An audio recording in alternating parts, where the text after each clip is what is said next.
Dito talaga natin makikita na walang halong kaartihan si VP Sara Duterte. Napakasimple yan. Ayan o, nagpapaulan. Hindi po siya nagpapapayong para hindi mabasa. Nagpapaulan po siya dahil ang mga tao naulan na, nagpapaulan na rin siya para lang masamahan yung mga tao na nandyan na gustong magpa-picture sa kanya at sumalubong sa kanya. Ayan o.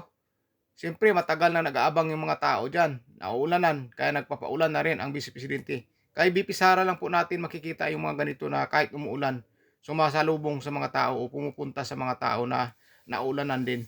Grabe po kasimple ang Vice Presidente. Grabe po. Sana magiging pangulo po talaga siya. Sana lang. Ay ka! Wow! Ano ka, Presidente?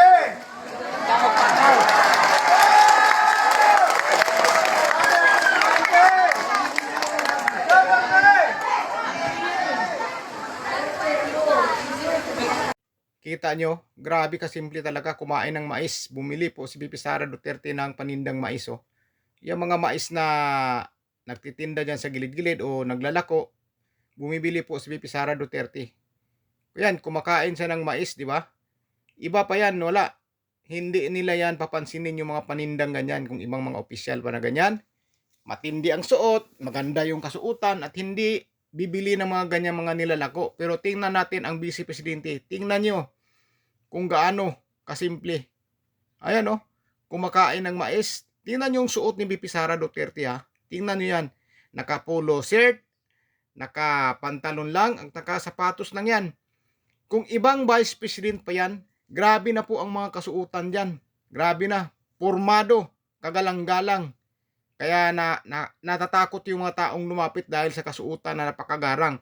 Pero si VP Sara Duterte, kaya sadya niya ganyan talagang kasuotan para yung mga tao hindi mahiya o hindi mahiya lumapit sa kanya. At si VP Sara Duterte talaga walang halong kaartihan. Walang halo talagang kaartihan. Kaya swerte tayong mga mahihirap kapag si VP Sara Duterte ang magiging susunod na Pangulo. Kasi ang puso ni VP Sara Duterte ay nasa mga mahihirap talaga. Nasa laylayan po talaga ang puso ng mga Duterte. Yan ang gusto nilang tulungan yung mga mahihirap. Kaya si VP Sara Duterte o si Pangulong Rodrigo Duterte ay minahal po talaga ng masa dahil sa ugali nilang makamasa.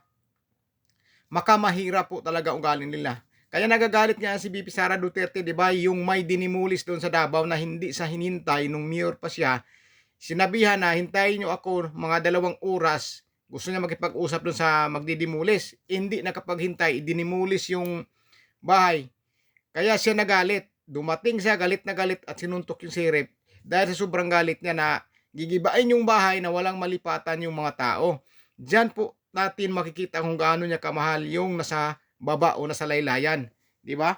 Kaya napakaganda po talaga na si VP Sara Duterte ang magiging susunod na Pangulo dahil sigurado po lahat tayong mga Pilipino ay makakatanggap po talaga ng totoong serbisyo. Maramdaman po natin talaga ang tunay na pagmamahal ng isang gobyerno sa mga mamamayan, lalong-lalo na sa mga mahihirap. Kaya sana, ipanalangin po natin na si VP Sara po talaga ang magiging susunod na Pangulo para sa kinabukasan ng ating bayan. Tingnan nyo dito, nagpapaulan na naman siya.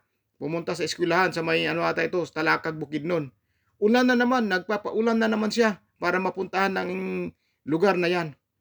Grabe, sobrang nakakabilib yung ginawa ni VP Sara Duterte talaga. Yung ugali niya, nakakabilib po talaga na sobrang simple lang. Akala mo hindi Vice Presidente. Kayang-kayang umakyat din ng bundok ni VP Sara Duterte. Di ba? Kahit sa ang sulok sa Pilipinas, kaya niyang puntahan, makapagbigay lang ng tulong. Mga kaigsuunan ko dinhi sa munisipalidad sa Talakag.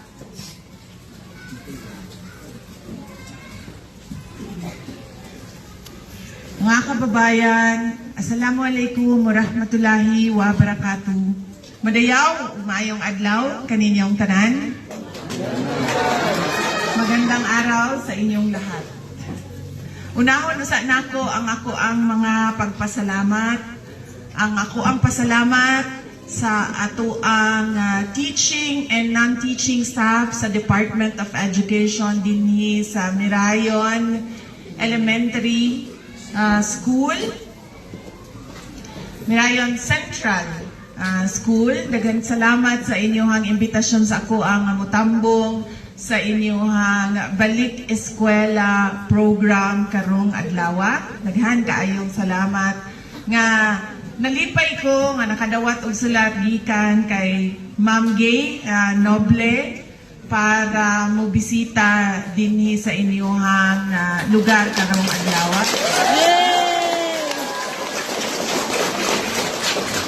Malipayon po ko nga nianhi dinhi sa inyoha aron na mailaila ang inyohang mayor, ang inyohang uban pang opisyal sa munisipalidad o inyohang mga barangay officials. Daghan kaayong salamat, Mayor Sulatan Jr. Thank you.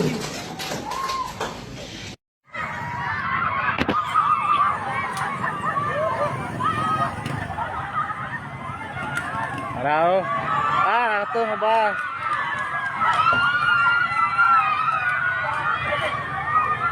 Ay, mugawas pagkili siya? Ato rito ba? Ato rito ba? Maligsan mo tayo mo, ano?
Daghang salamat kayo malingkod.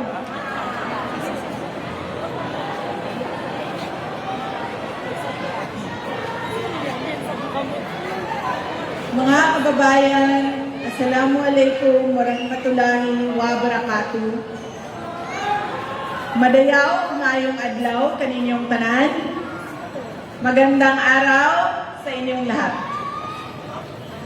Unahon-una nako ang mga pagpasalamat kay basin unya sa sobrang katabian, malimta na nako ang mga pagpasalamat. Unahon ko ni tanan kay aron bisan pag malimta ninyo ang uban akong tulong ay lang mo kalimot sa mga pasalamat ug sa amo ang kanang pagmahal sa inyong o pag-appreciate sa inyong tabang kanako kay former President Duterte o sa amo ang pamilya.